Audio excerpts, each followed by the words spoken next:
file photo. A bag of marijuana being prepared for sale sits next to a money jar at BotanaCare in Northglenn. Colorado lawmakers in U.S. states that have legalized marijuana criticized the Trump administration on Thursday for canceling a policy that had kept federal prosecutors at bay, saying the move amounted to meddling in states' affairs and ignored more pressing priorities like the opioid crisis.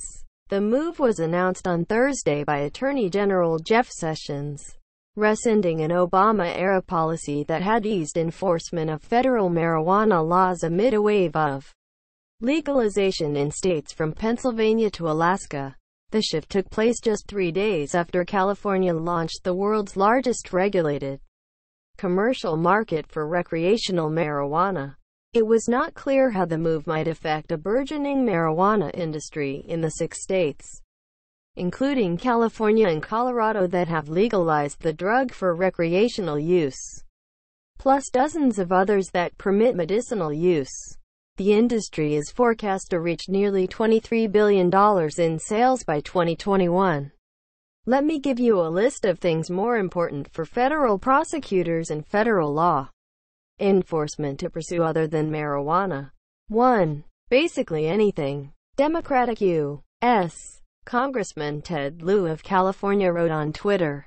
Massachusetts Attorney General Maura Healey, a Democrat, said the move inexplicably directed federal law enforcement resources away from an opioid epidemic that she said was ravaging communities. Republican Senator Cory Gardner of Colorado said the decision on marijuana use must be left up to the states and that the Justice Department had trampled on the will of voters in his state and elsewhere. States that allow the sale of marijuana for recreational use also include Washington, Oregon, Alaska and Nevada. Maine and Massachusetts had looked likely to follow suit this year. At the center of the dispute is a policy under Democratic former President Barack Obama, known as the Cole Memo, that directed federal prosecutors not to interfere with state legalization efforts. Oregon's Governor, Democrat Kate Brown, said in a statement that more than 19,000 jobs have been created in her state in a legal market that officials had worked carefully to build in good faith and in accordance with the Cole Memorandum. Washington Governor Jay Inslee, a Democrat, said his state's pot laws keep criminals out of the market and stop the drug reaching children or crossing borders to neighboring states. We're going to keep doing that and overseeing the well-regulated market that Washington voters approved, he said. In Nevada, Republican Attorney General Adam Paul Laxalt said his office was reviewing the Justice Department's letter and evaluating the ramifications for our state.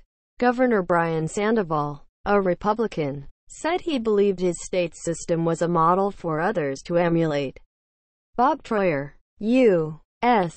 Attorney for the District of Colorado, said in a statement his office would continue to be guided by the same principles that have long governed all their prosecution decisions, focusing in particular on identifying and prosecuting those who create the greatest safety threats to our communities around the state.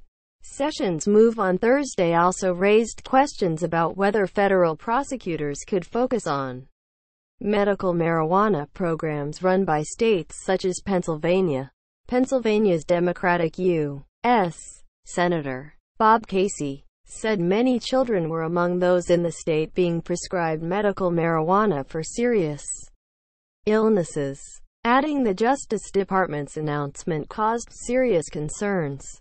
Bureaucrats in Washington should not interfere with the medical care these patients are receiving, Casey said in a statement. But the news was welcomed by critics of cannabis who saw it as a chance to push for a crackdown on the substance, the use of which remains prohibited under federal law. We are encouraged, said Scott Chipman, the Southern California chair of Citizens Against Legalizing Marijuana. We'll be meeting with U.S. attorneys in California and elsewhere to talk to them about the havoc being wreaked upon our teenagers and young adults.